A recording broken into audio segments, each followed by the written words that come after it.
Hi, today I'm going to be explaining and evaluating the different gaming genres.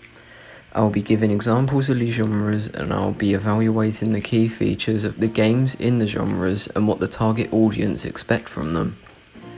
I will also include different elements of the game such as the mechanics, gameplay of the genre. The first genre I'll be covering is an RPG. This genre isn't aimed at all audiences. You can do anything in these games depending on what the game is. It can be a sandbox, a chatting game, or even a game with a plot. The most common traits in these types of games is that there is usually a story or a plot, you can talk to NPCs, you can upgrade certain things, and there is a skill tree within. A few games that use these traits are Undertale and World of Warcraft. These games use these traits very well as they both have a story to them, unlockable items, content, and even NPCs. Regarding strategy games, this kind of genre is aimed at all audiences. Strategy games can also be hybrid, meaning they can combine with other kinds of genres such as an action or RPG. Strategy mainly consists of the following key elements: deciding moves or places to go, is turn-based, involving AI in real time, and it can even be repetitive. The most common strategy games involve building type games such as City Skylines, or tower defences like games which involve strategy, which is Bloons TD 5. These games use very simple mechanics such as the fact it involves building or placing certain objects to progress, or it is simply trying to work out different patterns to try and win or survive. The sporting genre is aimed towards teenage audiences and older. This is because these kinds of games involve competitive gameplay and purchases such as crates which can unlock characters.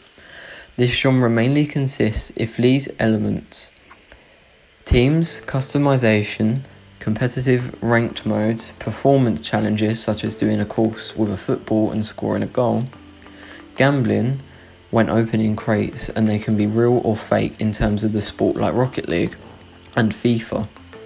These games all use these traits and they are both very hard to master in terms of mechanics as there are various controls and keybinds to get used to. Adventure games can be also aimed at all audiences and they can be hybrid. Adventure games consist of lots of action and danger within them. Adventure games almost always contain a story, puzzles to solve, quests to achieve and items to use. The most recent games that show these features very well are Red Dead Redemption 2 and Star Wars The Fallen Order. These games both have a story and they both also have quite large worlds to explore. Items are given throughout such as guns and other resources that can be helpful to the player. Action games are mainly targeted towards older audiences such as teens and adults. These games tend to have guns and weaponry in them and they can contain some gore and blood depending on the age rating. All action games contain violence, either realistic or slapstick, such as GTA 5 through to Super Smash Bros. They all have plots to them, unlockable content throughout the game such as a new place to find on your map, and these games require you to be very good with coordination as you could have to find a way back somewhere, or have good accuracy when fighting somebody. Action games can have quite complex mechanics in terms of the physics of the games and the controls in the game. This is because when on a computer, you can have many keybinds to adjust when playing an action game. Simulation games are quite different to other gaming genres. They appeal to all audiences as simulated games are based on real life situations such as driving or farming. These games require you to use your own knowledge to try and complete various tasks.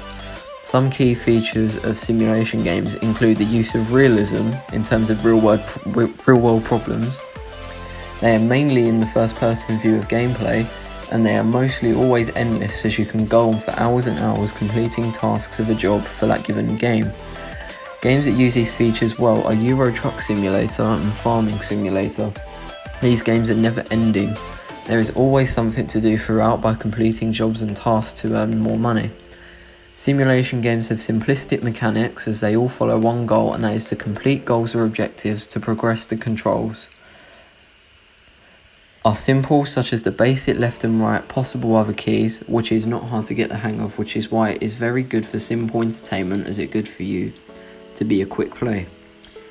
The puzzle genre is a genre which focuses the player's thinking and puzzle solving skills.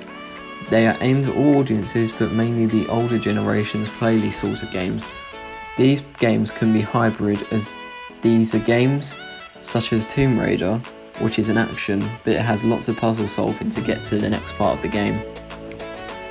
These puzzle games can be word or logic based puzzles, and they do get repetitive at times. Some games that use these features are Tetris and Portal.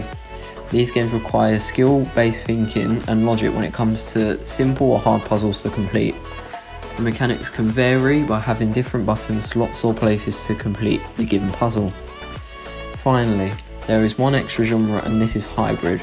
This is a genre which combines two or more genres in a single game. These games contain all the features of the given genre, but they are both within a game.